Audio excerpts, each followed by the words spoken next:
Hello, welcome to Confetti Chat. My name is James from James Douglas Films. This is Frankie from Pink Photographics. We will be talking you down the aisle and waffling about weddings. Today we're talking about speeches, and we've got our friend and colleague Ricky Locke, magician. I'm calling you a magician, but for today, you're something else. So I'm an award-winning wedding magician, and I'm also CEO of the Confident Club. Yeah.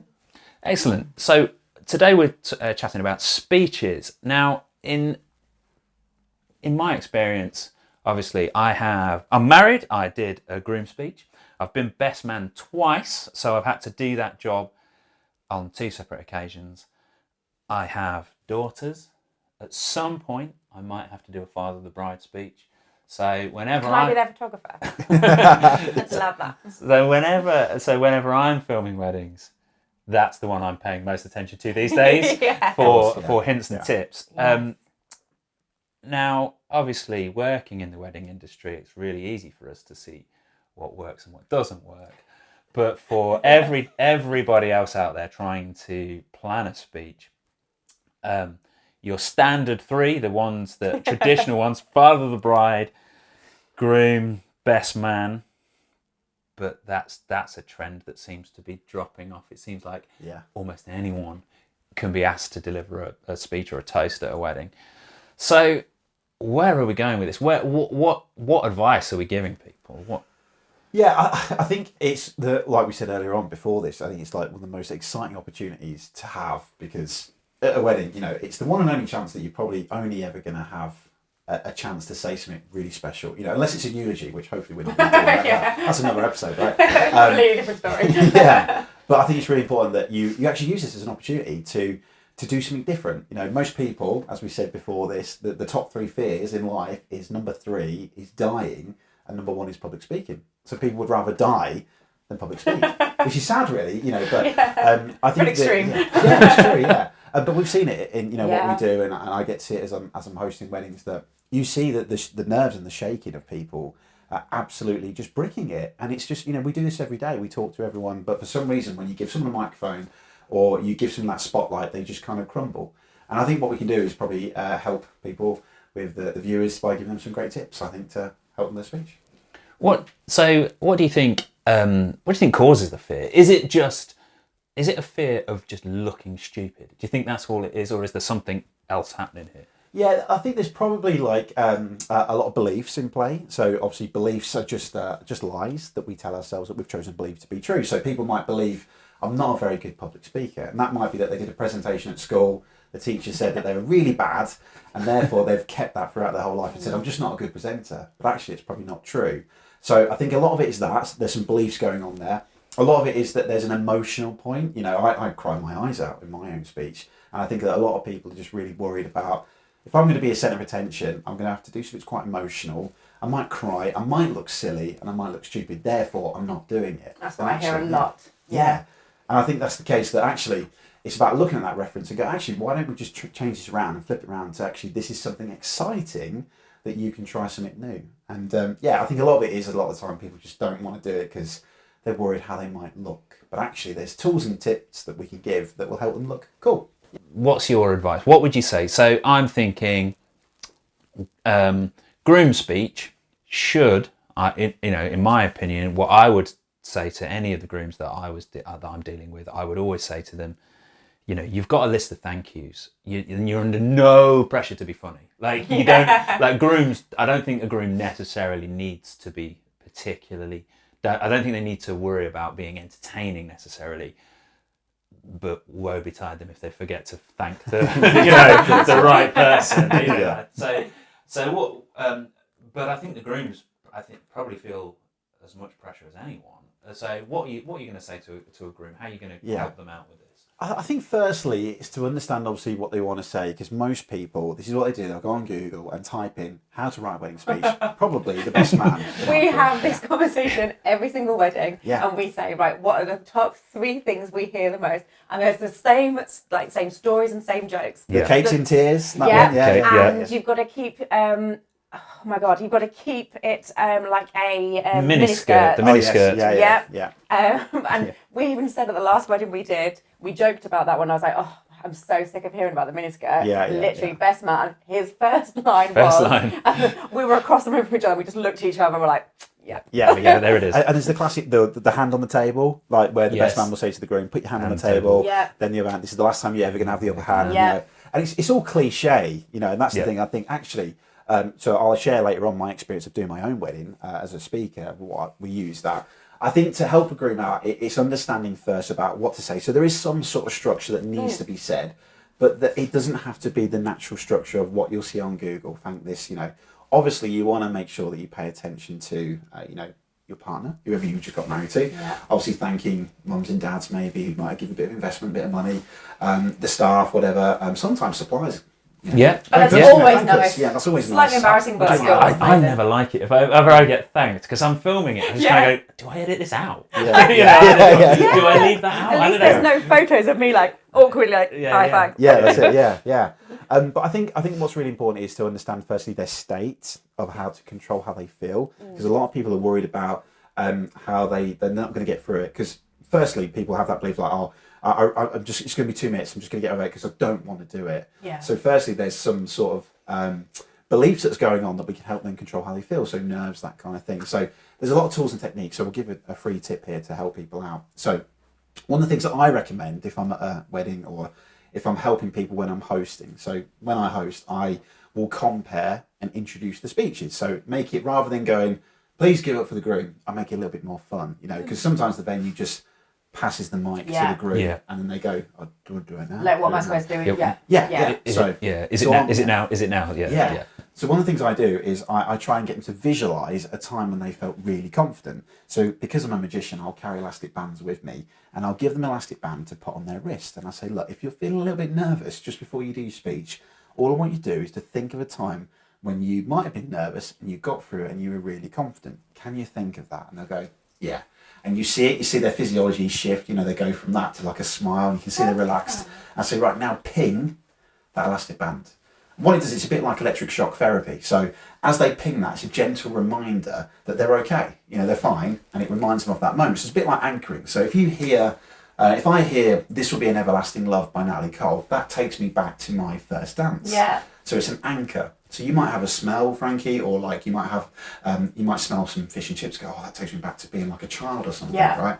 And that's what I'm doing is I'm anchoring them into a state when they felt confident. A bit like what runners do. So you know, like Usain Bolt, when he walks out onto the track, he's not saying, you know, my great friend Steve McDermott told me about this.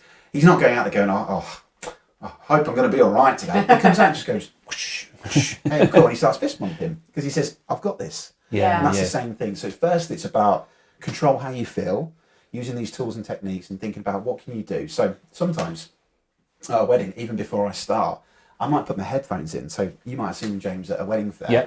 As I'm setting a wedding fair up, I'll put my headphones in and that's just me getting into state. You know, I'll play the song that makes me feel good and confident and that's me getting ready for it. Not going, what song is that? So it's by Japan Droids called The House That Heaven Built. Oh, I have no A idea. bit of thrash. I'm really glad I asked that. It's basically just a drummer and a guitarist, like proper like punk rock sort of thing. Oh, I wanted it to be like something really good. Like really I cheesy, don't know, like Girls Aloud or Venga something. Boys, it's Venga Boys. Oh Sorry, my god, yeah. yes! It'll be that's that now. true now. Yeah, I'll That's change it. it Yeah. out. Let's start that rumour. That's it.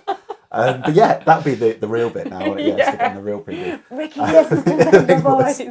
But yeah, it's using that and trying to get people into state first to control how they feel. So control how you feel first, get them into that state. Thinking about the structure that you want to use, but one of the key things is to get people in the room. So when we use this in the Confident Club, what we run workshops, is the idea of the key thing to any presentation is the beginning and the end. What are you going to do to get people in the room? Don't just go, thanks for coming. We all know that. We all know that here, right? So what can you do to maybe grab people's attention straight away or do something that's going to catch people in? So what can you do, maybe like a prop? Or something to add curiosity. So, I love speeches with props and things. Yeah. Love them. So if you see like some of like the best speakers in the world or best presenters, best speeches, they start off with something that adds curiosity. Like, what's that? What's he going to be doing? And then you can go into what you need to do. So yeah, that's one of the first tips I'd say. That's interesting. When I was best man on both of these occasions, I didn't do a traditional speech at all. Both of the times I decided to run a game instead and basically treated it like a game show. Yeah. And on one of them, I created my own theme tune. I love it. I love this so much. So what you're saying about getting people's curiosity, I stood up and basically announced I've got my own theme tune, and then I had someone play it. So I had this ridiculous game show theme tune for myself to the start. And I think, but that was completely, that was just because of seeing a lot of weddings. I'd seen some other people where I'd seen them run little games and thought, this is so much more engaging for everybody else in there. Yeah. So for a best man thing, I think that's quite good fun, quite interesting. Yeah. I think that would be odd for a father of the bride. Yeah. They might still like that. Yeah, I mean, I actually think there's a kind of a weird sort of hierarchy of, you really want your best man speech to be the pinnacle. In my head. And who has like the dibs on what's supposed to be said, and like who's got like the nice like thank yous and the romantic, don't they look beautiful, isn't he gorgeous, that kind of thing. And then you've got to have like the, oh, that's so embarrassing, and the like, oh, teary little like emotional bits. Yeah, I think that they do belong to different people, don't they? Yeah, definitely. I think as well, a great tip is to have a structure, but two structures that we've recommended before and I've coached them before is it's called the Christmas Carol structure and the 5 peak structure. So the Christmas Carol structure, if you think of like Scrooge, right? Yep. You have the ghost of Christmas past and present and future. Yeah, so look at me. A great thing here. Well done, yeah. So you can have like 3 things. Should I get a prize now? Okay. You can do, maybe, yeah. So the Christmas past could be before I met my partner or my wife or my husband or whoever it might be, now, and what our future looks like. So you could break your speech into 3 areas. So before I met you, I was no one, whatever. Now you make me feel like this. I'm so pleased about the life we've created. And then you could go into our future together. And because the key thing in any presentation, most people tend to remember 2 or 3 things. So, for example, in my speech, what I did, I had this thing about why I love you, that kind of thing. So it was, what does love mean? And it was the question, so what does love mean? And there was like 3 kind of key instances that happened in my life around my wife. And every time I'd always say that question at the end of that. So, and that's what love means to me. Then I'd move on to the next bit, and that's what love means to me. And then again, what love means to me. So then obviously it came to that big climax of that's why I love you. So it was a lovely little kind of thing of doing it. The second thing is like the 5 peak structure. So it could be a big attention grabber. So it could be your theme thing to grab people in the room.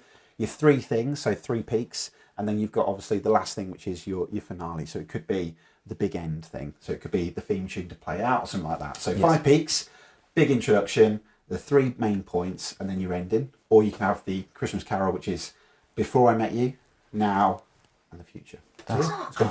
That's good. I like it. Rather than just waffling on. Rather than just waffling on like we like I do. Yeah. So you've brought a prop. Gin laugh. You're not supposed to agree, That's fine. Rude. No, that's fine. So Ricky, you brought a prop. Do you want to grab that and talk us through this? Yeah, so basically, so I've got a daughter who, at the time, she was about 10 months old. So we were a pre-COVID wedding. Should have happened in 2020. I don't know if you remember this, but there was a big global pandemic 2020. Oh, what's that? Yeah, something I think I heard something You about heard that. it, yeah. Just like, in the background. Yeah, pretty mental, big thing. Yeah. Like, lost all work and that kind of thing. The world pretty much broke, didn't it? Yeah. Then 2021, I think so, yeah. 2021 moved it to, that didn't happen. So then we moved to 2022, and then my wife said, Ricky, I'm getting older, I'd like to have kids. So we decided to have a daughter, and we thought, flower girl, amazing, right? So obviously, in the lead up to the wedding, as my baby was kind of born, I was reading this to her every day. It's one of my favourite books called The Line Inside. It's a wonderful little book. We should have set up like an affiliate link here, shouldn't we? But what really was important to me, there was a point in this point. So if you don't know, this is a spoiler now, but it's about a little mouse that has the heart of a lion, and this lion's quite scared. But it's about this little mouse going on a journey and feeling quite big and confident, and he meets this lion and he becomes quite friends with it. And actually, there's a really lovely message. I mean, it even says on the back, being little isn't always easy, but when a mouse sets off on a journey to find his roar, he discovers that even the smallest creature can have the heart of a lion. So what I did was I brought this up and I just went straight into, I'm going to share something with you, everyone. I went straight into the book and I said, I'm going to read this to you and I'd like to join in. And I put on all the voices and I was like, in a dry, dusty place where the sand sparkled gold. And there was points where obviously, yes, mouse life was tough and he meets this lion. And there's a really cool bit where he goes like, roar, like that. and an eek thing. I think it's in here soon. But anyway, I turned it around and got everyone to join in, so it was quite fun. But there was a point of this, because the whole point was I used that structure, which was, what does love mean to me? And then there was a point in this when I talked about how, basically, if you follow me, if you know me or anything like that, we've had like terrible adventures abroad where I had my appendix removed in Mexico, got trapped in Peru, and we've had really bad holidays together. Right, it's really funny, right? So, but every time Danielle was with me. So what I did, I got to the point where in this book where it says, it was time to be strong, take a chance. After all, forever was such a long time to feel small. And the whole point was, what love means to me is that Danielle, my wife, makes me feel the best version of myself. Oh my God. I had to be careful, Frankie, though, because I did have, when I said forever was such a long time to feel small, I nearly said that my wife makes me feel big. And I can't say that, can I? So, yeah. No. But anyway, it was just such a wonder. Yeah, sorry. We'll cut that out, yeah. But it was just a lovely message that using a prop, a story where I brought it up and people thinking, what on earth is he going to do here? But they enjoyed it. But then there was a main hook of, get it. And it kind of cemented that point of, and that's why I love my wife. So yeah, it's a great thing. So using props like that, really good. There's obviously and you loads can hold of on to something as well, can't you? Yeah, that's so like yeah. a lot of people got a bit of paper and they start shaking, but if they've got an actual prop. Yeah, absolutely. And one of the key things was that I mind mapped, and maybe I'll send a picture and put it in the post edit or whatever. Yeah. But I've got a mind map where I drew it all in colours of my whole speech from start to finish. As I was telling these guys earlier on, I had a 30-minute window because my wife doesn't have a father, so there was no father of the bride, so I thought I'm going for it. But I mind mapped everything, which meant I didn't have a piece of paper. Because I don't know if you know this, but the brain's divided into two parts. The left side of the brain, which deals with like data and logic and numbers, and then you got the right side that's all the creativity stuff, like colours and stuff like that. Yeah, cool, Frankie. Data and two numbers, things there. Yeah. Not a clue. It's like I don't have that part of my brain at all. And the reason is that people can't remember pages and pages of bullet points. But me going into like the mind map, yeah, I might have probably only done 80% of it, but it meant that I could be a person and not a presenter. So something we always teach in the Cognitive Club is we're not looking for slick Dragon's Den speeches. What we're looking for is a human connection where people are related to it. So in my speech, me doing things like this, I could go off and wing it a bit, but I had a structure to go back to. But it wasn't a case of, where am I now on my speech? That doesn't feel right. That feels like Google's wrote that. But if I can just get this up and read something and then make a point, it's more natural and it's more human, which people connect to, which makes it more memorable. So people still talk about it now with the speech. And like, as I said, a couple of my friends who have nieces and nephews have now bought the book since because of how wonderful it was. So yeah, lovely. It's a great little thing, yeah. I feel like you have a collection of wedding guests that are now feeling the pressure to match up to that. Yeah. You know, you've set the bar high there. Well, I did think, like, you know what? Because obviously I'm a professional speaker and a magician, and obviously most of my life is I'm the centre of attention. But when it comes to like a business, like Ricky, I'm not doing magic with you. Like you go out and do it. I thought this would be the only point in my life where every single one of my loved ones are going to have to sit and listen to me. So I'm doing it. You know, so doing it. Yeah. Fair play. Absolutely. Well, that's been amazing. Like. Really I'm so impressed. Yeah, that's well, impressed. Yeah. I really didn't mean to sound so surprised. That sounded quite sarcastic, Frankie. Sorry. Yeah. I'm really impressed. You actually know your shit. Well done. Brilliant. So incredible, useful tips there. I think in terms of building speeches. One of the things that obviously you didn't necessarily explicitly say this, but this isn't gender specific at all, is it? No. You know, because like I said at the beginning, there's loads of different people doing speeches, so everybody could use this. It doesn't have to be. I mean, we've been talking like about the groom speech, but obviously the bride's speech, if the bride's talking, or the mother of the bride. Yeah. I saw a mother of the bride use. This reminded me of read a book. It was the Dr. Seuss book. Yes. Oh, The places you'll go, and she read that. Because that's what she read to her daughter. Great. You know, and it's like a personal link, isn't it? And it's a lovely children's book, but when you look at it through the lens of a wedding, it takes on a whole new meaning. And it was like really emotional moments. Oh, that's really clever. So I think these types of things super useful for anyone having to speak publicly. Yeah, definitely. I think as well, to add into that as well is the tonality as well. I appreciate that people doing this probably not going to do it. Where it's a maid of honour, wife, groom, whoever it might be. wife, bride, you know what I mean? Yeah. Whoever. That is one that there. that one there in the dress, yeah. They might not necessarily do this all the time. So you got to think about your tonality as well. So take your voice on a bit of a journey. So, modulate your voice a little bit every now and then. So add a little bit of drama, a little bit of lowness, because if you talk in a monotone voice like this throughout your speech, no one's going to be... It could be the most amazing speech ever, couldn't it? But you just do, because they're just so boring. That's it. Yeah. It's like listening to a podcast. They don't speak in one tone. They kind of take you on a bit of a journey. So same thing with me. When I did this, it was like, in a dry, dusty place where the sparkle gold, it's like taking people with you. So it makes it feel like a story. So yeah. I quite like it as well. Like if there's, say, like a duo doing a speech. Yes. I know that for one of my friends' weddings, we did a reading. Me and my husband did a reading in the church. And I was so scared about doing it because, listen to me. So I was like, oh no. And it was in Newcastle as well. So obviously nobody sounds like me in Newcastle. So when I was in the church, I was like, oh, really, really scared. But it was nice having somebody there because we were sharing it. So you've got someone like supporting, being in the same situation as you, being equally as scared. And we actually had the lyrics to a song. But we were reading it. So it was quite nice because we started reading it and you could see people going, hang on, I recognise some this. recognition for it. And then it clicked and then there was like a little bit more laughter and it was a little bit lighter then. Yes. So then people almost knew what was happening. So it didn't matter if we like messed up the words or anything because people just assumed that I was saying the right word. I probably really wasn't. Did a little bit of a remix. But... I think that's the thing as well, isn't it? That people are looking for that vulnerability, where a lot of people think vulnerability is a weakness, but actually it's a strength. So if you slip up in a line, it's cool, that's fine, don't worry about it, because actually that's human. I think if it's too slick, it looks like that's too rehearsed or too polished, like Google's wrote it, like we said. So I think if you add in if it goes wrong, cool, it's fine, because people know it's a human speech. That's the thing. Make it personal, be you. Yeah. And I think as well, if like you're in a number of whoever's having to do the speeches, if you've had someone go before you and it's really, really slick, but a little bit dry, then there's also like a bit of extra pressure because you think, oh, well, I've now got to kind of make up for the lack of entertainment.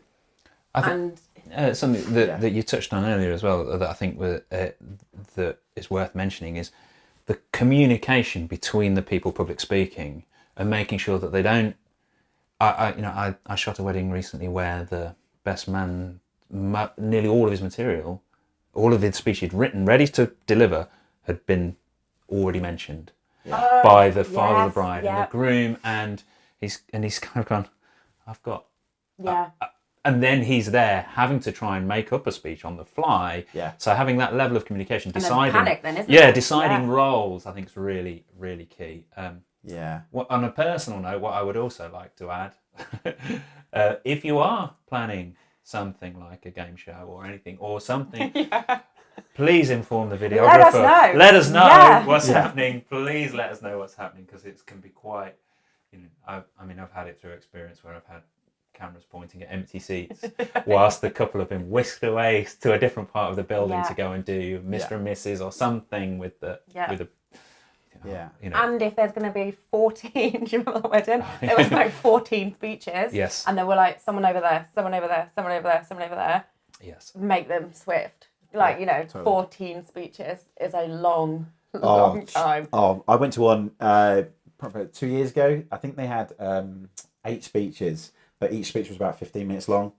So, and you could see evening guests were arriving, and it's very uncomfortable. Like, I want to go home now. I'm done.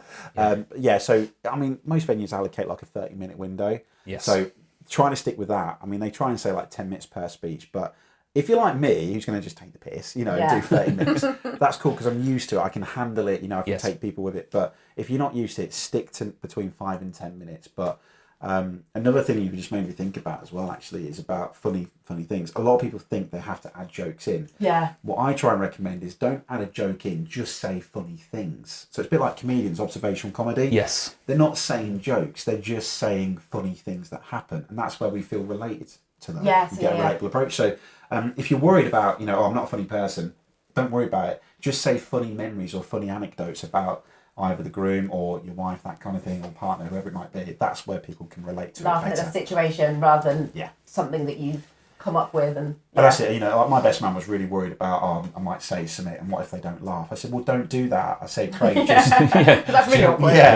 Just say something funny, don't worry about making a joke up, because if they don't laugh, you're going to get worried, you're going to get nervous, and you might want to stop it. So just say funny things. So Another thing we've not discussed, speeches before or after the meal. I think, I would say the majority that I have filmed in the last 2 years have been before. If I've got a choice, before. Okay. Yeah. I think that people tend to, I don't know, I think that people worry about, obviously, where their speech is, and they can't enjoy their meal. Yeah. And I think then they either drink too much. Yes. Or they can't eat anything, and then as soon as it finishes, they sit down and you can just see them neck and drink. Because then they can just relax and that's it. Yeah. So I think before, and people haven't then got a full belly, they haven't then go, I need to go to the loo, I need to go to the bar, whatever. You've got people sat down, they're still, active, they're still sat down and they're ready for whatever's happening. Unless people are absolutely starving and then it's just shut up and food, because that's just miserable. The only thing I think to really consider if you're planning before is the catering. Yes. Yeah. Food timings. Yes, definitely. Because chefs are notoriously tolerant people, aren't they? They have a reputation of being so non-shouty and everything. They I think that whole issue of getting food out on time. Yeah. You've got to be sensitive to that. So, if on the day you're not, the time's gone, bump the speeches. Make the decision on the day and go, we're going to put them at the end. Yeah. I'm going to be a politician here, sitting on the fence here on both sides. So, I've got two opinions. Yeah. So and both of them are right. Yeah, that's right. Yeah, that's right. Yeah, I'm right. So I like two minds. So I did a wedding just before Christmas, which was a really great idea. They were really nervous about it, so they decided to do it straight after the ceremony, literally. So we went into the Great Hall, did it so they could just relax. So wedding breakfast was just a breeze. It was great. That worked really well. For me, I like doing it at the end, and I'll tell you why. A lot of photographers and that don't like doing it at the end as well because you got messier tables. It looks nicer as well, I think. With and that's speeches. generally, if we're being fed, we would have just got our meal. Yeah. Because obviously everybody else will get food, then we get ours, and they go, by the way, speeches as we're... Okay. That's right. Scoff, it's that meme, isn't it? Running after. Yeah, it is, yeah. For me, what I like is, though, a lot of families and friends who have been travelling there all day, they're focusing on the speech at the start, but they're quite looking at their watch going, I'm starving, hurry this up. Yeah. And I think that if you go straight into the wedding breakfast to eat, you're going to please your guests more because they've probably been travelling there all day. Ceremony was 12, 1 o'clock, whatever. They're probably not having lunch. By the time wedding breakfast, 3:30, 4 o'clock, they're like, oh, come on, I'm just hungry. So at least that point, when you get to the end of the wedding breakfast, you've kind of got that food coma of like, oh, I'm really full now, but now I need like a bit of champagne to perk me up, and that's something to look forward to. So with a speech, I find it's a nice way as a segue to announce a natural turnover. So if you do speeches at the end, there's a nice natural transition of, right, now we've finished the wedding breakfast, we're now going to do the turnover, let's clear out, whatever. It's a nice segue. But at the start, it's quite fun as well. But I just think it's that catering thing. That's the thing. Yeah. I think if you're having like hot or cold food as well, so if you've got like an afternoon tea, then it doesn't really matter, does it? No. You've not got the chef says this has to come out this time exactly. Yeah. You've got a bit more leeway with that. Yeah, and I think that point of like people, because I've seen it where people like just generally like shaking, nervous, they're doing that and thinking, I've got to do it in an hour. It's about reframing that, using some of these tools and tips, but reframing, going, what if this is actually going to be really fun? Yeah. Instead of going, this is going to be absolutely horrible, if you think that's all it's going to be. But if you think about this is going to be really fun, you'll be all right. You look forward to it. So, yeah. That's my thought. Brilliant. Well, thanks ever so much, Ricky. That's been amazing. And thank you. Thank you. Learned a lot. Great. Again, sounded surprised.